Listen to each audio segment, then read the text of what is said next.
Okay, engineers, now let's solve this differential equation. Now we have sine and the cosine here. To reduce the problem, I have chosen to make the initial condition 0, so it fits in this class, in this whiteboard. Okay, so same procedure. We have to apply the Laplace transform of this. So it's going to be the Laplace transform of the second derivative is going to be s squared capital Y minus s y of 0 minus y prime of 0, but because they are zeros, then I don't even write it, and then minus 2s, because of is this the first derivative, you have an s, and when you have the second derivative is s squared, and minus y of 0, it is 0, so I don't even write it, and then plus 2 capital Y, and the Laplace transform of this is going to be, the sign is going to be 1 over s squared plus 1. Here the coefficient is 1, and here the coefficient is 1. The Laplace transform of the cosine is going to be s over s squared plus 1. Now you can see here is the same denominator, so what we can do is 10s plus 5 over s squared plus 1 is the same common denominator. Okay, on the left, what you have to do is make the factorization of the y. So what you have is s squared minus 2s plus 2 capital Y, and this is equal to 10s plus 5 over s squared plus 1. Okay, so let's clear the capital Y, which is the solution.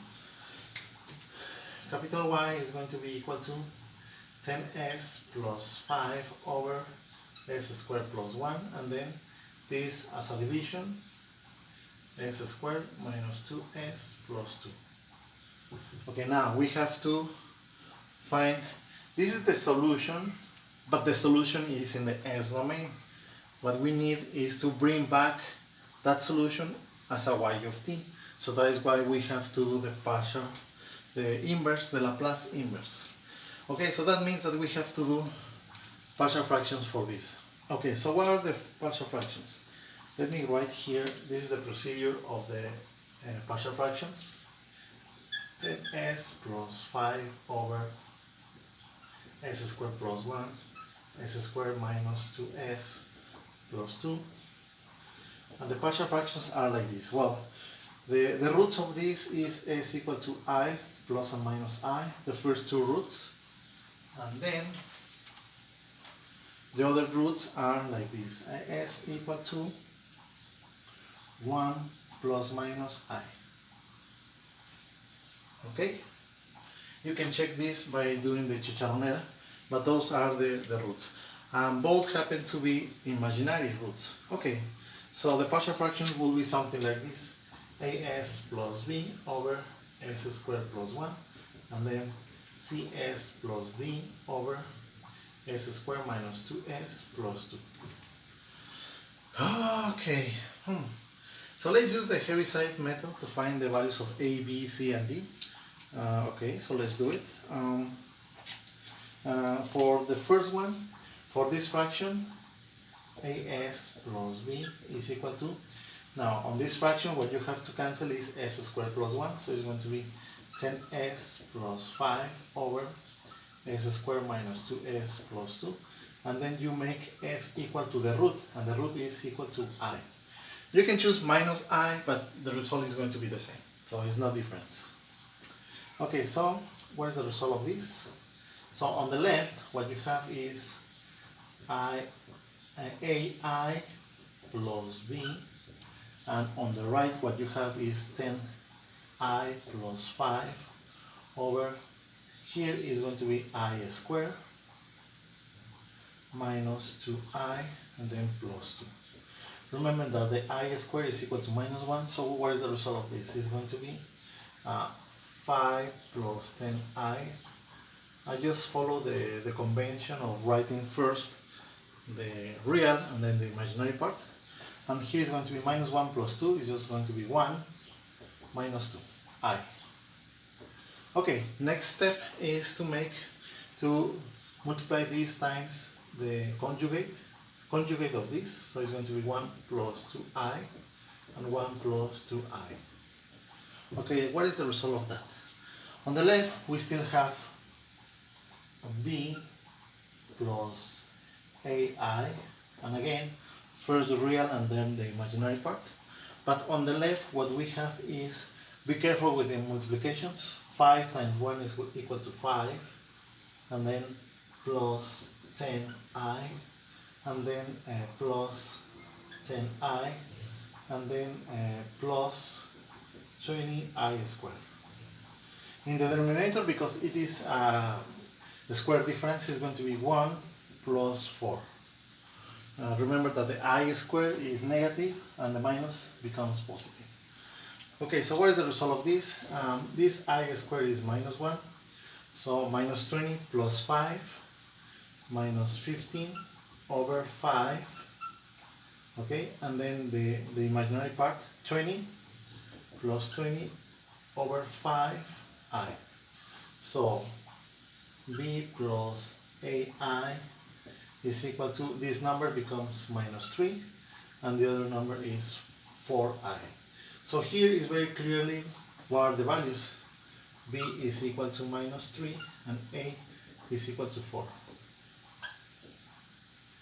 Okay? We calculated the values of a and b. Okay, now, what about the others? CS plus d. Well, let's use the other root. CS plus d. So what you have to cancel is this part of the fraction. So it's going to be equal to 10s plus 5 divided by s squared plus 1. Alright? And then you evaluate s equal to 1 plus I. So what is the result? I'm going to write here only the right part, so it's going to be 10 times, okay, here equal 10 times 1 plus I plus 5, that is in the numerator. In the denominator is going to be 1 plus I squared plus 1. Okay? Okay, so how much is 1 plus I squared? Okay, so let's do it. So here is very clearly 10 plus 5 is 15 plus 10i. There is no problem. But in the denominator is, this is going to be the square, so it's going to be 1 plus 2i and then plus I squared. But that I squared is equal to minus 1 and then plus 1. So what happens is that this I squared happens to be minus 1 and this cancels. Alright, so on the left what you have is c times 1 plus I plus the value of d equal to 15 plus 10i over here is going to be 1 plus 2i. And because you have 1 plus 2i in the denominator, what you have to do is to multiply times the conjugate. Alright? Okay, the conjugate in this case is 1 minus 2i and then 1 minus 2i. Okay, so what is the result of this? Here is the conjugate, so it's going to be 1 plus 4, and in the numerator is going to be 15 and then minus 30i and then plus 10, sorry here, 10i and then minus 20i squared. But remember, what is the value of I squared? Minus 1. On the left, what you have is c plus d, the real parts, and then plus ci, the imaginary part. But on the left, what you have is, be careful here, minus becomes positive, so it's going to be 35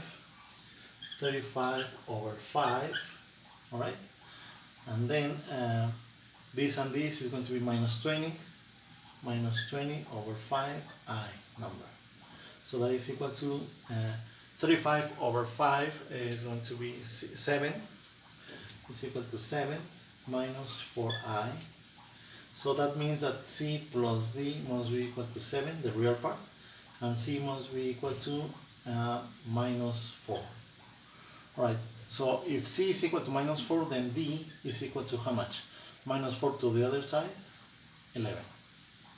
Okay, so we have all the values A, B, C, and D. So let's replace them. So A happens to be, how much is A? 4s over s squared plus 1. And then the value of B. The value of B is minus 3. So I'm going to write it here. Minus 3 minus 3 over s squared plus 1. And then plus the value of C. C is equal to minus 4 minus 4s plus D plus 11 over s squared minus 2s plus 2. Okay, the next step is to take the Laplace inverse. Okay, this one is very easy, is the cosine, and this one is very easy, is the sine. The problem is here. And I have already given the one space because I'm going to complete the binomial. So I'm going to do plus 1 and then minus 1. Why 1? Half of this is minus 1 squared, 1 positive. And then you compensate with that. Okay. I'm going to work on this side of the fraction. So I'm going to factorize the minus 4s minus 11 divided by, it's convenient to have this number positive because the denominator is going to be positive, so it's going to be s minus 1 squared plus this number becomes 1. Okay, so what we have to do is to have the same shift in the numerator and in the denominator, and the shift is s minus 1. So what we have to do it here is s minus 1 here, and you have to compensate with plus 4. Why 4? Because this minus 1 times this 4 is minus 4. So you are, in reality, you are subtracting minus 4 and then making plus 4. Okay? Okay, so this is going to be minus 4s minus 1 over s minus 1 squared plus 1. And then minus 4 plus 11 is going, minus 11 plus 4 is going to be minus 7. So minus 7 over s minus 1 squared plus 1. Okay, so we have it, engineers. So what is the result? Y of t is the Laplace inverse of this, and then of this and this. This covers this fraction. So it's going to be 4, the cosine of t for this one, and then minus 3, the sine of t, okay? And then plus, or sorry, minus, because we have a minus here, minus 4. This is the Laplace inverse. The shift is minus 1, and then this number is 1 squared, by the way. So this is going to be exponential of t, cosine of t, and then minus times minus, positive, plus 7, exponential of t, sine of t. Here we don't have to make complete this formula because here you have 1 and here you have the 1. You just take outside the 7. And this is the result of this, that is the solution of this differential equation using the Laplace transform. So as you can see here, engineers, is you take the differential equation and throw it into the Laplace transform, which is you throw it into the S domain. On the S domain you resolve it, and then you make partial fractions, and then you bring back the solution with the Laplace inverse here. Okay, so I think we are done with this part of the homework. If you have questions, please send me questions through the WhatsApp group. All right. See you on the next one.